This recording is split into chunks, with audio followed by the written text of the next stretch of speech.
Zinsisi TV. Alex Kamangila nkhani yomwe wayikuka kwambiri ndi ya Bushiri. Kulemera kwa Bushiri komanso mpingo wa Bushiri ndi zomwetu akuti ya amapanga. Ndiyetu muli zambiri mmene akumuulula Bushiri mukufotokoza kwake, ndipo tamvani mmenemu, ndipo mmenemunso nkhani imene mpakana yagunda ayina Tigreni, ayina Wendaharawa, ayina Gwamba, zonsezo azifotokoza momwemo. Ndiye tamvetserani mwatchero mumve kuti akuti chani. Kwa amene sanaone, ndapanga submit just one piece of evidence on my allegation of Bushiri being a rapist, because there's so much evidence against Bushiri. So much. There's just too much evidence. Umboni olimbana ndi Bushiri onesa utambwali wa Bushiri, koma beyond utambwali uchigawenga wa Bushiri ndi osayamba. Wina ndi kuti amayankhula yekha pa video. Kumaona zimene akuyankhula kuti munthu yitu is a scammer, munthu yitu is a fraudster, munthu yitu ndi wabodza, munthu yitu ndi wabodza kuti amabera anthu mosapanda manyazi ndipo mosaganiza kawiri katatu. Ndangopanga share umboni wa rapist, onesa kuti Bushiri ndi munthu wogwiririra. Now, chifukwa chimene ndapanga chimene chifukwa chonena chani, mlandu wogwiririra ni mlandu waukulu kwambiri. Kumalawi kunoko rape, the final kapena kuti chilango chachikulu kwambiri pa nkhani yogwiririra, munthu akagwiririra ndikuti akaphedwe kukanyongedwa. Anthu ambiri simaziwa zimenezi. Kumano mulandu oti wagwiririra, kumapeto kwake kwa mulandu kapena chilango chomalizira akakupeza olakwa, amatha khoti litha kugamula kuti ukaphedwe. Ndifake ndapereka when mukamamba za milandu timakamba za milandu yaing'ono ndi timakamba za milandu yaikulu. Madimina, mamisdimina ndi mamisdimina ndi mafelone. Mamisdimina ndi milandu tating'ono, mafelone ni milandu ikulu. So rape kumaso kumafelone ku milandu ikulu, kuliso milandu ikulu, ku milandu ikulu yo ndeno rape ndi ili pamu imaikidwa pa level imodzi ndi murder. So that's why I've just given evidence ya rape, but also proving murder. The evidence that takes kutubange umboni umene umafunikira kumaso the standard of proof, though it's all beyond reasonable doubt, but because ndi mulandu umene nthawi zambiri umakhala kunena kuti umatha ukathera ukapeza kuti walakwa kupatula rape umene nthawi zambiri amapereka 14 years, 21 years, especially if it's defilement 21 years. Mulandu wa mada umafuna umboni wambiri, umafuna zambiri. Ngoti kumalawi kujasiti mapanga mmene zimayenera kukhalira. Kuma maiko oti olongosoka oti justice system yawo it advanced ndi ndalama zokwanira, ma investigative capacity yawo ndi okwanira ngati apolisi, komanso even the Department of Justice itself, ngati ma prosecutors amakhala kuti ali well trained. Apolisi sadikira kuti munthu amukhomi ndi hamala kuti munthu javomere aende aluze umboni umenewo kumpanga tocha munthu. Mali iko ngati amenewo amaonesesa kuti nkhani iyende bwino kwambiri. So I'm trying to use the standard, the international standard. I don't want to use Malawian standard. Ndikuyuza especially South African standard imene soli better than Malawi. Chifukwa milandu imene Bushiri aja anapanga ku South Africa, china chimene ninganene kumayambiro kuno kuti ndamene mafotokoza za umboni umene ndapangira share, and why I've just shared umboni umodzi. For anthu ene amakhala bendika mtima kufuna kuteteza chigawenga, ndiumva ndiwo ngopenga umboni wa rape kana umboni wa mada unanena kuti imene ndi wakupha. Munthu ngarana gwidira ndi mukakaikeso za mada kuti ndi wakupha. Ati ya fool, iwe brainwashed idiot. Hope kaira. Zavuta lero. Prophet Mungu wanu wavuta. Hope kaira akuti ineyo ndine fool. Ndipo brainwashed. Hope kaira. A prophet is avuta. So the problem with the women, there are some women that would defend a rapist, and I have a huge problem with the women. in that regard. How can a woman defend a rapist? So munhu ngati mere Bushiri. So tikawamba za Bushiri. Then mere Bushiri you can't talk about Shepherd Bushiri without talking about Mary. Mary is part of the syndicate. She's part of the criminality. Uchigawenga wa Bushiri, Mary is part of it. Mary Bushiri, mkazi wake uja. Kuma amakhala ngati just washing face kuti Bushiri just kamuvuda then Mary uja amazotukira ngati ngati victim kuti zimzime Mary is part of it. Masai chiki ena Bushiri, Mary uja amaziwa. Bushiri uja amayankhulana ndi zibwezi zake Mary uja ali ndi Mary uja kuma mzalandi kwakuti amaziwa. Of course, but zibwezi zina zimene samaziwa zimene zimakwiya anonso pano ngati ija ya 43 ija. So ndinasama ya 43. Okay. Bushiri can't stand with me in court because he knows I will crush him. That's why his only narrative would be Ndwamisa and Kumpempelea. Because Bushiri, I can finish him off in one case. Kumachimene sana ziwe nchonina kuti if you attack one of us who is matter the instance, so the problem with Peter Sampo, Bushiri. So now he's coming on the face. Oh, Facebook is back. Welcome back, Madolo. I hope Kaida, I will say somebody has sogonese come Tega. Hope we are doing fufuza so hope. Anyway, so maybe this aqua Bushiri as mine. Fan Hamena Bilisa as Bushiri. They are the women, the girlfriends that Bushiri away now. I'm a bit of Sundakazena so Bushiri.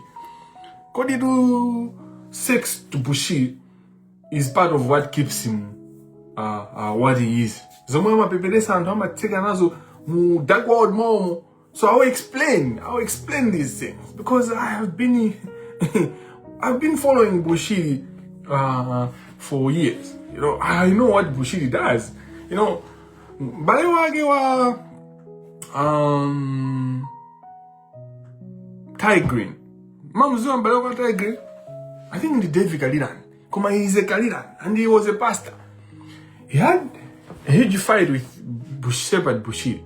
And that time, it wasn't popular to fight Bushiri, and a lot of people were not informed. But then I followed the battle, and the time I think in Akarira na Tesama Zozodi, Balewa Onga, the Menaliri, Thai Green, as a car involved in money laundering. Because Thai Green is involved in money laundering, and that's where the family feud. That's why one of the issues with regard to, so I've done, when I stand here on the camera, Nimaka wouldn't have spent 3 days reading around the area. 3 days in waiting, going through. But I go through and read around, even in Bushiri. I'm waiting, I've studied him. My videos are made down here. Singa wanise kukumizana my videos oseja pa Facebook. Ndawudi sumpanga jiri jose muzungoni na my video Bushiri. I've read, I've listened to what he preaches. His message of his message is what we call theological materialistic, the theology of materialism, which is a theology that fake prophets use. The theology of materialism, where they give false hope or they give a hope. Don't work hard. Don't worry about working hard. God is going to do for you. He's going to make it.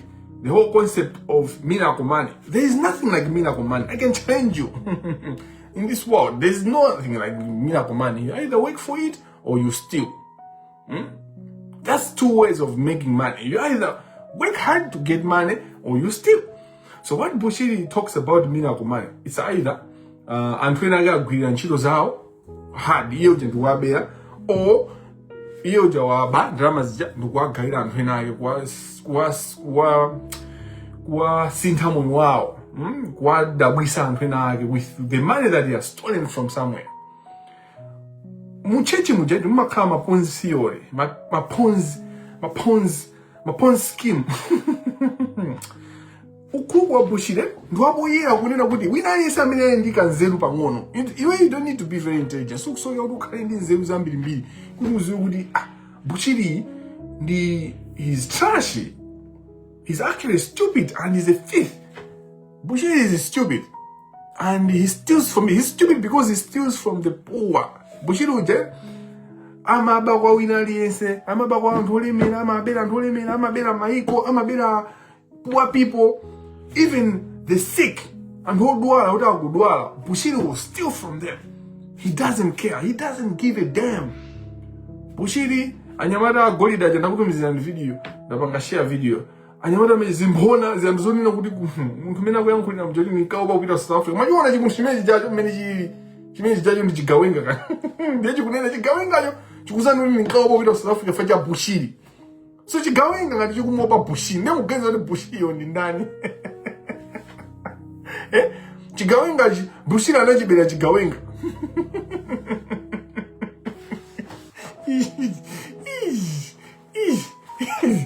Bushiri uja ndikanga kamungawenga mangona basi ndesika maoneka kosamba kulo ndamata khajo nani Bushiri sanaoneke bu osamba.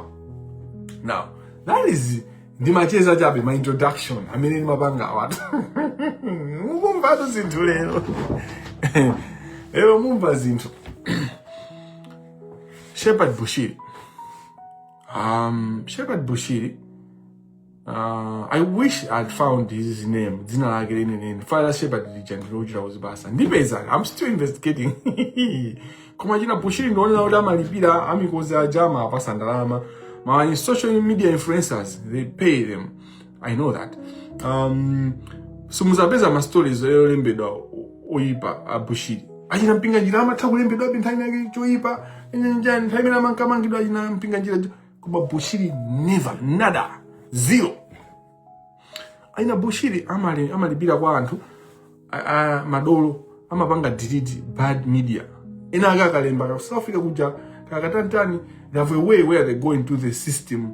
Yeah, they have a way. I can't explain this because it's in YT, but ndikapashira maphunziro abwino on this ndizazipanga expound because Bushiri ujandinayi mpaka na agwe D. I mean ujayo atera D. And I'm saying this because I'm not alone.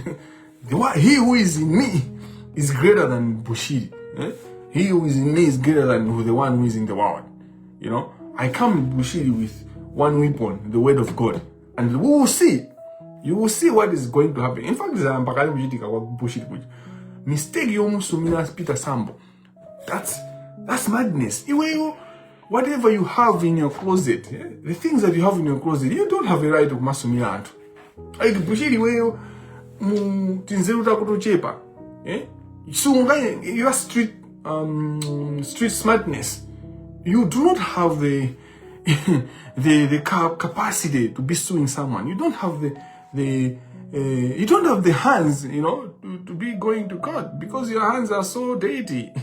He who comes before equity, must have clean hands. Your hands ndani nakai kuti ngakhale kwacha pandi boom or kwaika washing machine for days. Your hands are dirty. You can't go before equity. Sungama fune marene de equity. Iweyo Bushiri. It's just justice system. Iweyo you are among the key people in Africa that has caused injustice. So I know kuti ndika nkwazi zimenezi pamene ndikupanga za Bushiri palachina Albert Angel who is a father or be. So my fight is huge. That's why I feel sorry for Malawians when they don't understand the kind of risk I've taken since 2024.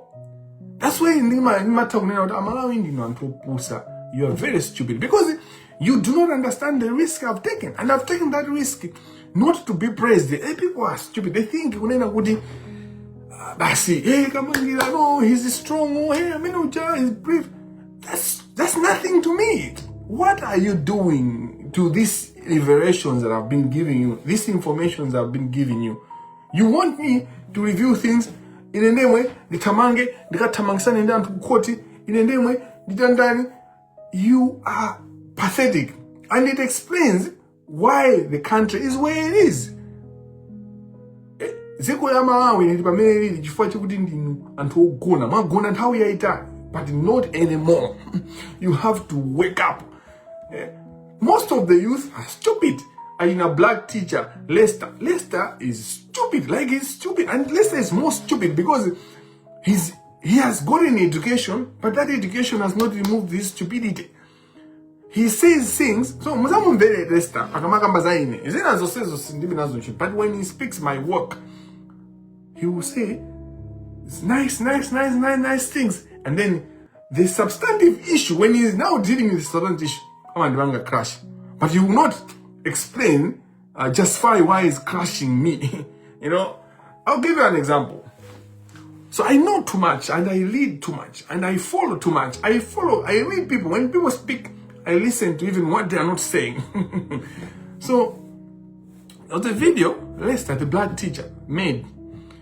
It was clear kuna watu mtameja nanda ndama kwa jina mpinganjira, nanda ndama kwa jina Bushiri, nanda ndama kwa antuosia na siana amendu kulimbana na. Fakateo ija indi all the money. Ndama zosezi ija.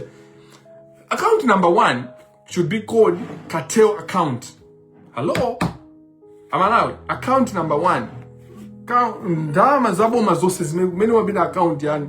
Ndama account major is account ya cartel. They can access that money. Achina kawinga Apostle Clifford kawinga. Why does one person have 3 companies, all of those companies getting contracts in billions? And you say you have a country, you have a account number 1. No, you have a cartel account. In a Clifford Kawinga Jande they had. That's why they were involved in the issue Amalis Hotel. The reason why he was paying the 65 million to Malondela is because he's very critical in the thick of things of corruption. So and how bita abwana zati food up. They antajama tandizana sibi nkani ya mtu mmoja ndio madaba akawinga Apostle Clifford is kwakuza ja Kamangila ngobenga angu chula. Muna mubazimana nkwa Malondela is it pa Facebook was meant ndipo munadenga ma screenshot. He said the kwa tumizira message da kutuonesa umbono unena kuti sana ndire ndama inero nifanye ninka oba ninka nena kuti sitakumane ndipo nsala ndire ndama ndakalandira ndama zimezija bwezi ntatani nditapusa bwezi ndiri chitsiru ananena John bwezi ntaone ngati nda and Malawians move on from that, and Malawians you want this person to continue being chairperson wa inquiry. For God's sake, what the heck? Who are you? Ineo ni madaba kuti who are you people? Nijani kweni anakupwisina ndani olokanyimbya mena kupwisina ndani, because you have a whole member of parliament who is a chairman of an institution, of a structure that his standards of accountability has to be so high, you know, because he's trying to review corruption that happened in the Amalis Hotel. And this person says, and that's in defense, well, we don't 65 million from a business person who basically gets all the contracts. These days, I mean, they knew Sata, they knew Zune Sata, the Clifford Chawinga. And I have evidence. There will be a day that I will just talk about Chawinga because maumboni ndito ndidio ine ndikamukuza ngati maumboni aineyo ndidio mwaka. Do you know kunena kuti FDH Bank is a bank yomwe anthu agwisa ntchito kubayira ndalama ku Malawi? When I say kuti crime mukamfusa Alufandika ningu kupasani TV mene, just ask Alufandika, where is Alufandika? Why do you think Alufandika left the country? Ngati wabwera mwina ngati wabwera pamene DVB ya wina. Komano one thing jimene ngafanya ngabeza ntchito kwa one ton country angabeza ntchito ku Iraq ka kuchana kuti nditanja amatawa milandu amenoje. I have got evidence to him stealing money from government account through the FDH Bank. So achina mpinganjira when they say don't listen to Kamangila, they know what I have and they know they can't give me money because my integrity is worth more than any amount of money in this world.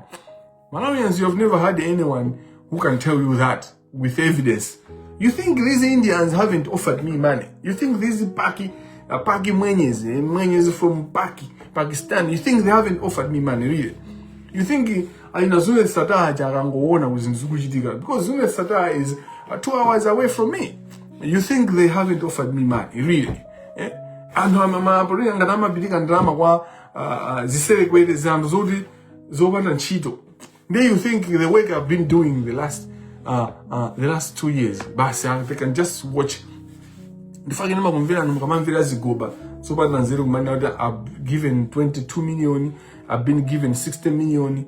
You know, do you know the cartel I'm dealing with? This industry, the industry I'm stopping is a multi-trillion-dollar industry. You know, the revelation of corruption, at a grand scale, I'm doing is a multi-trillion-dollar industry. Not the kwacha, multi-trillion. They are going to pass in 60, less than 100 million in Indukusia, no good in the Andira poop. And in Uman Besila, hey. And they give you lies. And they say, one cheeto, this maid, he impregnated this maid. Okay, what's the name of the maid? Where is the maid? You think the cartel cannot give this maid a house? You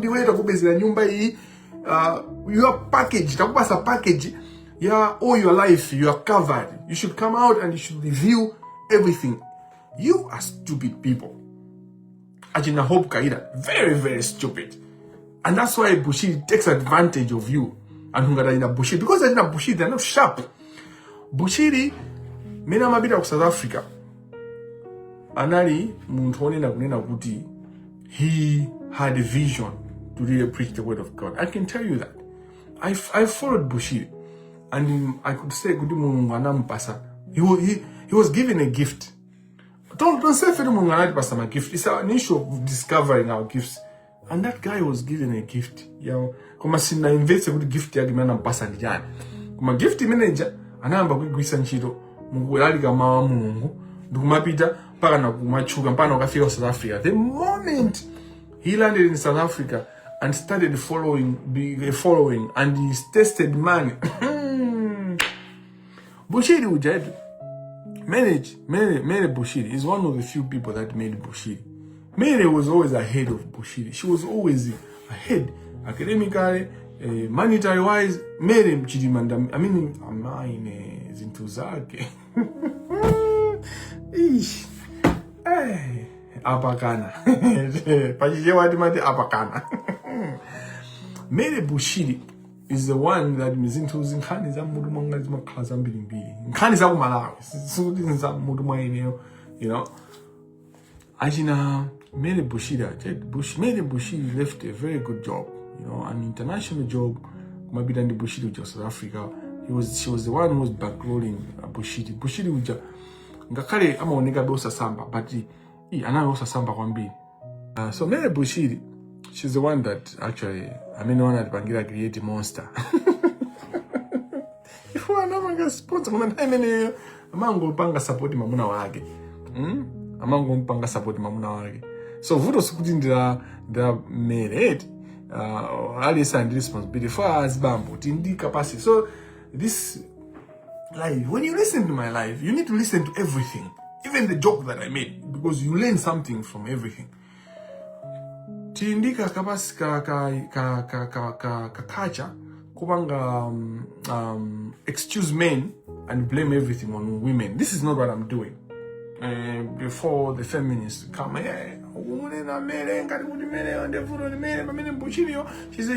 Bushiri is responsible of the 80%, but the 25%. So this is a problem that is 105%. It can't be 100 because Bushiri is a big problem for Africa, not just for Malawi. And they are way ahead, advanced. Amatawanga link in danto azungu amineswa ukuba azinzake, you know, koma kuti zake zijaza ujeni. Even Ebed Angel, he can't do his stupid things with Europe. The London muibange study London blind jumai na Ebed Angel. I'm not scared of a human being. Of a human being, keep on being scared of a human being. And I wonder which God you are serving, which God you pray to. Kuliazibusa opa Bushiri, paliazibusa opa ansembe opa jina Bushiri. Mary Bushiri sponsoring Shepherd Bushiri kumayambiliro kupita kumene kuja muntu janali yudi anayendi mphaso nditu yotumikira Mulungu anampasa mphaso. Koma the moment ndalama zinayamba kubwera, the moment anaona anthu chicken chamadya fu yonse faka Bushiri mene ngamapitatu pali zithunzi mungozitumiza magayi yanu ija akupemphera kuphiri kuzuzu kuja. And the third part is kuti the place where he studied is as mene anasiyira ako Bushiri, and that's where you see kuti munthu he's a fraud. Bushiri is a fraud inside out. How is it any mapanga olesu kamba za Bushiri? Because I feel it is so obvious kuti munthu uja he's a criminal. It's so obvious that he's a savage. It's so obvious kuti ngakhale wa peza ndalama over the years, ngakhale wadya ndalama zokubaso, he hasn't improved his life. Like even the way he speaks English. Have you listened to how he speaks English? You know how ayanya kuzigenza zinthu za muchitumbuka kapena muchiyawo kapena ngonde kapena muchichewa ndi aziyankhula. Like umachita kuona kuti munthu yakupanga translate akuchosa chinthuchi muchichewa muchitumbuka kena kuzaika mchizungu. Amavutika. That's why mablanda ena even akamafuna kupanga fake miracles. Fake miracles ajana katha kumatheka. Kumano is not that advanced in the language, in the Queen's language. But at that level, if you are stealing people's money like that, if you're going to be the face of politicians who want to wash money, if you're going to be the laundry for them, you're supposed to improve your language. That's why in a patience na madingwaji, anabanga improve language, you know, to speak streetwise as person, patience na matabu yankula jizungu, because you need to look sharp, you need to look believable, you know, you look intelligent. But patience ama kuuza no, you need to school him and divuda, you know, people him before. Even after that, he hasn't done anything, which is okay. Okay, so school is not a measure of success, and we don't go to school could it is billionaires, because there is also a false teaching that is going around. And who bit school is very important. As a na mize ni mtu school ndio banda nchito ndamena unena kuti school ndio banda nchito. Anyone ameanza kuzenga school ndio banda nchito. Iyo ana inu pitani ku school. The fact that mere ana mpanga bankro ana mzusa Bushiri kunchosa matope ndikumutsuka kumanga khalebe panosana ere kumano simena nalili ndo timbirira chabe mkuluyi. Bushiri wafika ku South Africa, he connected himself to politicians because you know politicians listen to anthu amulungu, they listen to anthu amulungu. Minaminae connected to ajina Elliot Angel ama kupanga describe how he met Bushiri. I don't know whether that's true story, but that's the story he tells us. Kudana pita mwini kuja kakumana naye anamudigira for the whole day, kajana mzoti digira gai kumayana muiwala. But kena go yeo jana ona muntu indwaje kulubio. He listens, you know, these people don't mafuna do loyalty. They want the submission. Yes, they want submission. So they were describing that Bushiri was submissive. That's why in the son wake and you're the spiritual father. That Jazzy and the BBC do Mazango on out there. Papa is a god digger. The little god digger. And in my minds, only my minds, Muna Besa Banji, in a Mokudi, Nindeg, Mnagula Kutiko. Si ndama ijamu kabeleka cash antu sikulosi kutaziwe ningina ndalama antu wanje. So Bushiri kumenge jako anapanga niti kuma politician amene anali close kwa mbindi Bushiri amene anapanga naye chuma cha mbindi anali Zuma, Jacob Zuma ande mumaziwa Zuma anali ndizake kumano chimunthu chimene chacho chinamkweza Bushiri kwa mbindi. The other aspect of it was obviously my ministers aja, and then akula police and all that. So Bushiri was dead. There was a moment where he could go any door and any door could open for him, and it was not because of anything, but it was because amachapa ndalama za anthu akuba South Africa. South Africa corruption is huge, and if there's anyone that has exploited the corruption in the system, the Bushiri. So Bushiri akamakamba the system of South Africa is corrupt. It's true, because he is one of the people that benefited from the corruption. So Bushiri used the corruption. So Shepherd Bushir South Africa kuti anagwisa ntchito system ya corruption yo, kufinya nayo anthu, kupha nayo anthu, kugwirira anthu, ku fraud, externalization of forex, tanchani, and nthawi imene ijayo Bushiri samapanga invest ku Malawi. Palibe chimene amapanga ku Malawi. Ndi anthu amakamba kuti Bushiri son of the soil. Soil yake ya kumidima, soil yake ya pasi pa nyanja. Ku Malawi kuja amene just son of the soil. Zopusa zanu zokonko. Bushiri, he raped a lot of women. Now, rape, there are a number of things. Let me describe the kind of rape that Bushiri involved. Panai rape uses banga force on women. Panai rape we are force. So it kamakamba za rape. Pamaka consent, absence of consent. For you to prove rape, but when I would mutasakari to avomela, could have gone nawe. Komano, malamuno, ama nena so nena would ngati muntu avomela. Ngati muntu avomera kuti agone nawe utamuuza zaboza imene yonso ndi rape. So it's rape that comes when the consent has been given from false promise. So if there is a false promise, ukamuuza muntu ndikukwatira, for instance, muntu uja ndikunena ati ndikukwatira ndikusegula miyendo, zimayi amene wamugwiririra, mtsikana amene wamugwiririra, ngati ali 18 or 21 and above.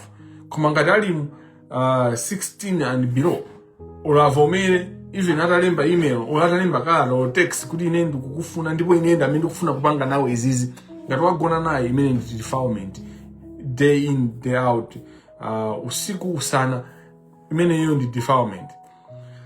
Neno, mumve izizi za false promises. So, pali marepa amene anapanga Bushiri kwa gona azimayi, asana vomere. And rape imene imakhala common.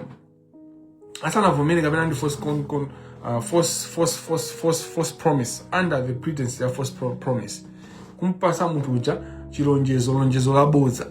So consent imene amapereka chilolezo chimene amapereka kuti agone nawe ngati wampasa chilolezo chaboza imene imasanduka chani kugwiririra. Ndi kumalawi kujaso kuli anthu amene mukugwiririra. Statutory rape. And then pali rape ina imene imachitika pa munthu amene ali ndi power and influence, amene akufuna kugona ndi munthu uja akuperekera chilolezo mwamantha. Komanso nthawi zambiri relationship imene imakhala pwetu, nthawi zambiri anthu sanena kuti I think ndikufuna tigonane kapena ndikufuna ndigone nawe. Normally sizimakhala choncho. Anthu amangopeza kuti akukisana olo akukisidwa, akumugwiragwira munthu uja, kena wakuchamba kunkankha zovala zankati. So you should imagine prophet wa mega church yanu wakumana nisikana kaya wa praise team kaya member wa mpingomo watantana wapita kuti akapempheredwe kapanga chani, nde munthu wa Mulungu prophet ayambe kungomugwira munthu uja kena kumpaka na sex. So there are a lot of instances where the sex was obtained without consent, but munthu anayi wa power. So let me not base on that, because anthu ambiri munthu akukhala interested in these sex for anthu mumakunda zinthu zopusa. Mwayiwala kale kuti tikukamba za chigawenga chokupha anthu chokugwirira zotiso zimene tikukamba zinthu kugwirira pa inonso mwayiwala, because your focus is on trivia, ndakupasa numbono wa rape. Umbono wenda upasaniyo, it's not even 50% of what is. In fact, it's just 1% of the evidence of the entire issue. And then the rape was within 22% of the evidence on rape. There's so much documentation. Mulandu wa Bushiri, milandu ya South Africa ya Bushiri, anayiona mkulu uja unena kuti milandu imendi nayo ndiyo nditawalwa nayo pamene Bush naye President Zuma anapeza kuti wayamba naye kulanda milandu mpaka nakuyankha pana kumangiro maso Zuma uja nakalowa kundende. Buliona Allah. Ngati president and Zuma ni munthu wa influence ku South Africa, because of their tribal setup. You know, also tribalism, regionalism, what how many is the fucking Marina. Part of his power is going there is a section of people who do what to be mine. And the Sangam Bank can come in Ojayo. Is my food that is shouting the Muhonia. So, Bushir download Zuma, former president, what Tigo. For judiciary of South Africa do is not a job. Sizatos, Zam Poedeta. Even what they write. The system is it's not good corruption gulibe, koma corruption yake si au jitsiru ngati yathui. Corruption ilipo for dziko lijalili so much corrupt. Koma judiciary is what stands out kumene kujago. And if the judiciary ya South Africa inakaa yopusa ngati yaji na chukopai, inakaa ya ujitsiru ngati yaji na nzigamanda.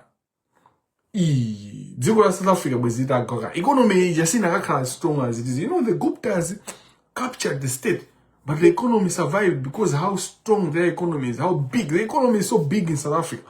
But also you had a judiciary that works. You can't have an economy that is strong when you don't have a proper judiciary. And don't imagine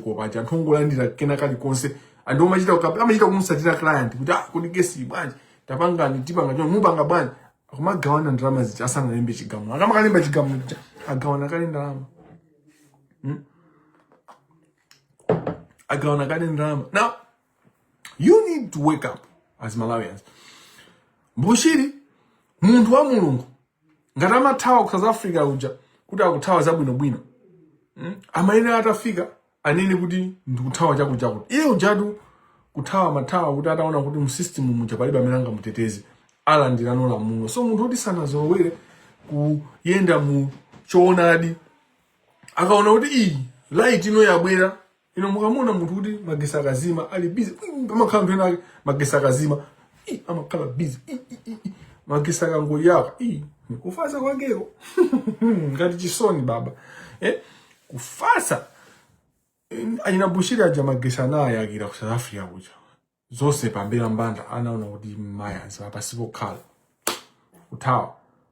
He was running away from accountability, from responsibility, from answering his charges. He wasn't running away infa without tower infa, because the South Africans, if they want to kill Shepherd Bushir, they would kill him right in Malawi. You know, Malawi mwana ngati South Africans atafuna mupa Bushir sanga mupe ku Malawi. Tanu zengi chimeni ngamanga stop South Africans kuti cholinga chawo ngati angofuna kuti amupe amusowese Bushir. Angalepere kumupa Bushir on what basis? So anyone who has a brain who know, and we need to know who South Africa Bushir Janata Wabanja. And he still, even if we talk about Bushir, he used the corrupt system of South Africa. When he said, the system is corrupt, but the way you would have a corrupt system. So Mundoni wants justice, was not going to use. And I took it a minimum to Jabuna Tower, Komasa Peseguru was Zipaka. Fire, he's not clean. The kind of crimes that Bushiri committed in South Africa, if you are Malawi, timaini kukhala serious ndikuntumiza back to South Africa. Most of vutaso koma boma la chagwera nali boma lopepera kwambiri. Bushiri atabwera ku Malawi anayambanso kuwabera Malawi, you know, Malawi aja anzathu ake akabwera kuchoka ku South Africa kuja forex ija amabanga manageka. He manages all that forex. And then Yamata ake amabanga manage forex just mind through banking system. And amena maboya uzabe mpira kuchechi ya Bushiri. Malo ama apezela ndi Bushiri yo ama charge double the price. Amena malibira ma hotel manyumba amena maiga antu. So it's a business to him. Prayer day kukabwela antu hojo kama ego sensana. He's making money. Akamaya nkula meja mwabanga maliri meka. Akamaya nkula kudia can I prophesy? He's celebrating. Iyo je celebrating kudi ndandama zosezi ndaipula inumuri gomeja bubu akusangana na wabanga ndalama you just cover up, you just, you know. And osaja ina gwamba Onesmus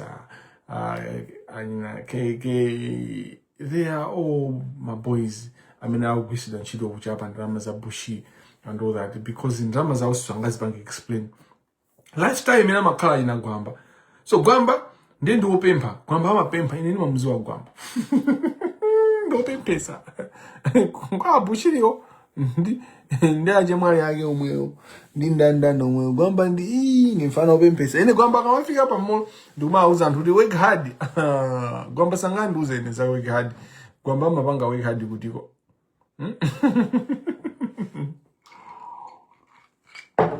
mapembeza mafano anthu opanda nzeru ene nawo pane Kamangila akunchitira sanje zeze which lawyer in Malawi can admire a musician in Malawi?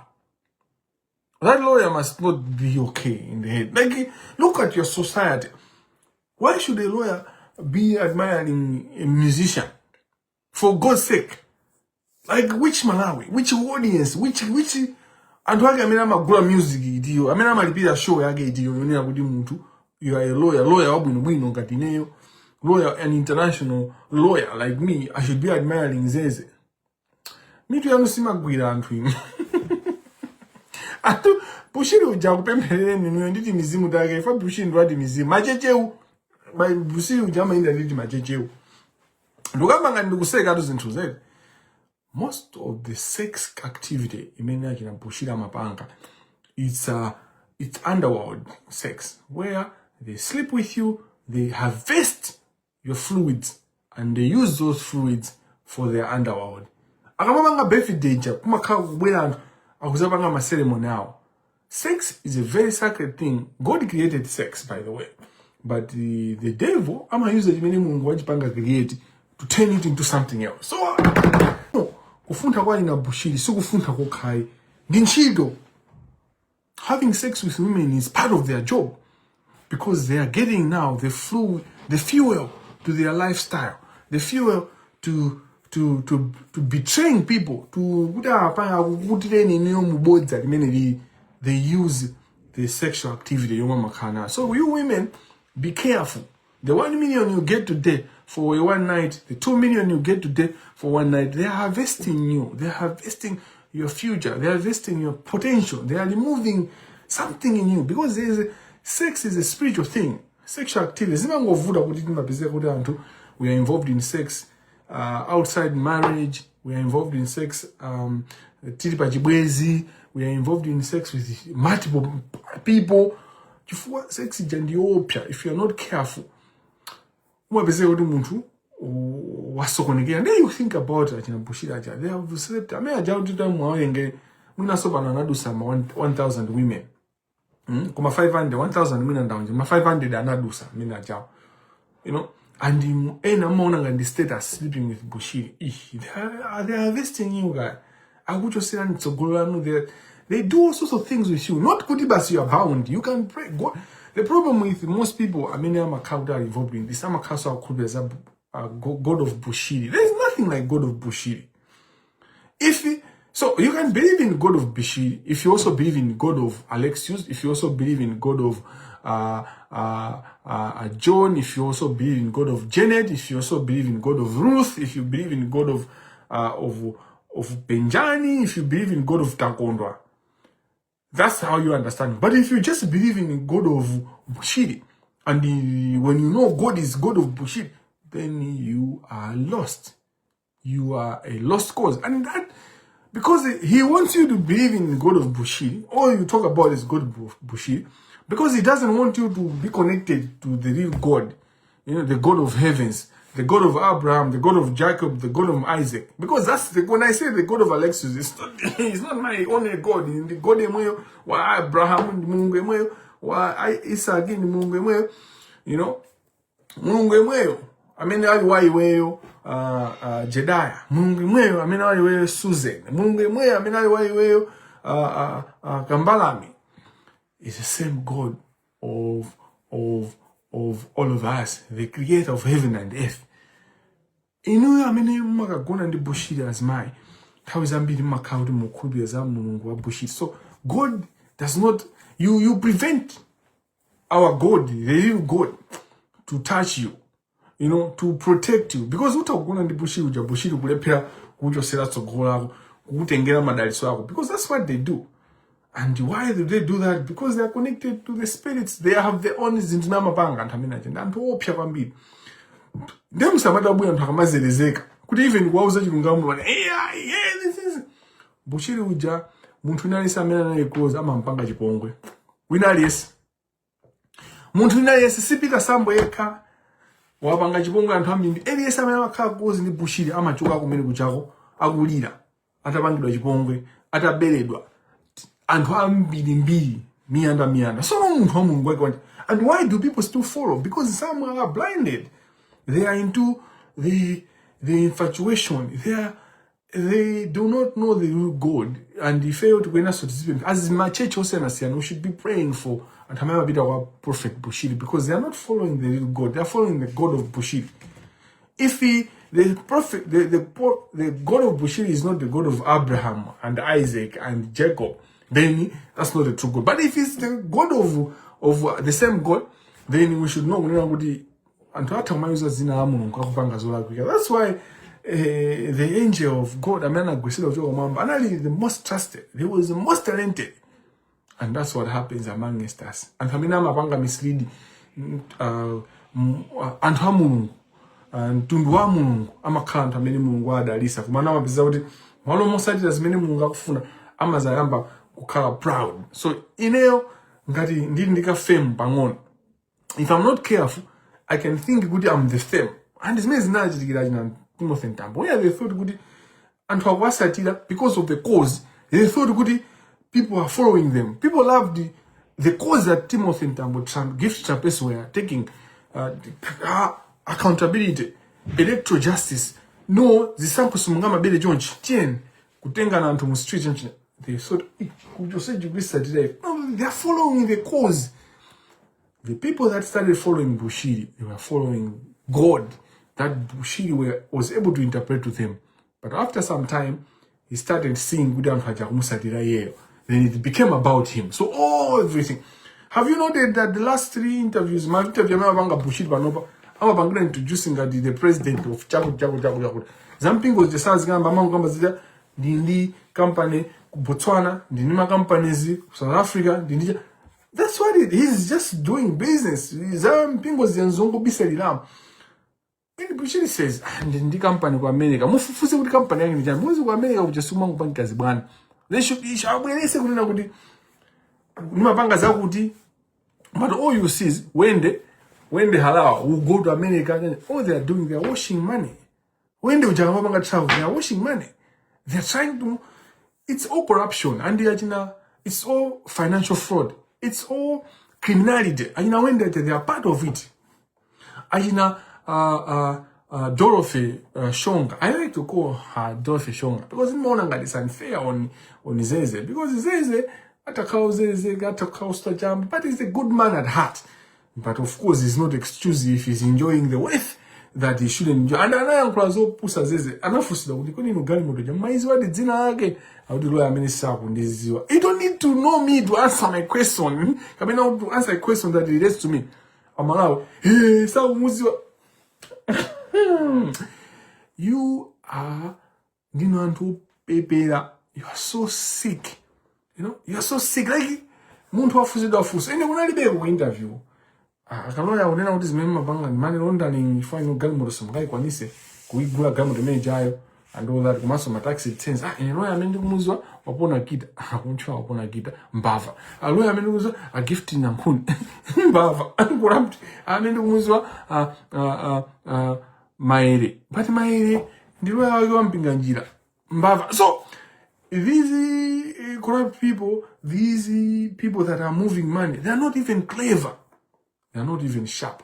Mafuna nditege ndimaone na kuti Goshen City has been a platform yobangira financial fraud, and I'm coming after Goshen City. Mao maliza ndamene wa Bushiri. Sikuti ningokamba. I'm coming after Goshen City. I will review the syndicate of Goshen City, which is used to steal money from people, but also to wash money, but also so much. And I wonder what in drama would have been mapanga nazo jani. Kuma that's what happens in time as Aguba. Zima nifage magamede sera 90 pini 1 million inu muntu mapanga drama zake zoto wavutikira sanga pereke 90,000 uta made mutu magi mutu. If it made some bamba shop ku Barcelona tametesa kuitale tametesa mababa shop tametesa ku Dublin kuja kumetesa kutaka kumeta muja kumaona ngati munthu amene wandigwira amene zimene ziza anachita kukaphunzira ku skulu kwa 4 years basi muzina wati Prince ama zoma unena kuti tikafusa unena kuti chumachi munapanga bwanji mukachionesa pa Facebook mukachionesa pa social media ndikumanena kuti ndisanje muzite ife amalawi tiwena kuti tiponesese kuti anthu asiye kuyankhula mopusa kumene kuti asking for your source of funds, it's normal and should be normalized. If you don't like to ask questions, that's why our society is not going anywhere. We want to live in the entire Kamuzu. We can't live like entire Kamuzu. Panoba, we have Gen Z rise up. I repeat, Gen Z rise up. The Iron Man conference revealed how these people are a fraud. They can't explain their source of wealth. They can't. So we need to reclaim that wealth by sending these people back to jail from Kamangila. Ensuring good Bushiri should go back to South Africa. And I've committed myself Kudi Nkania Peter Sambo. Peter Sambo is not alone. I'll put all my energy in this to ensure that Peter Sambo is safe. And Peter should not worry. And when we phone Peter Sambo, don't worry. If you want to find my number, engage me. I'm already talking to Peter Sambo. Let me not pretend. I spoke to Peter Sambo. Sabo suntiga mene ojayo. Ndipo sundi munga mosunde. Achina Bushiri, the people that are close to Bushiri don't even like him. Let me conclude by talking about his interview. So, kesi mene akunena kuti Bushiri akubwere, right? Vurake Bushiri. Okay, Kamangila is not intelligent. He's corrupt, but he's not intelligent. He's clever, but he's not intelligent. You know, Kamangila one-on-one, he can't stand me. Have you ever seen Kamangila responding to my post? When he posted that finance, because Kamangila, the last post I remember, another post that finance bank versus Reserve Bank. They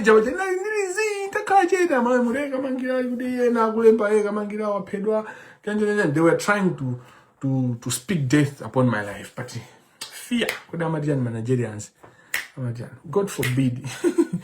There's nothing that can happen to me. Nothing is going to happen to me. Nada. And how you 2024, we now go 2025.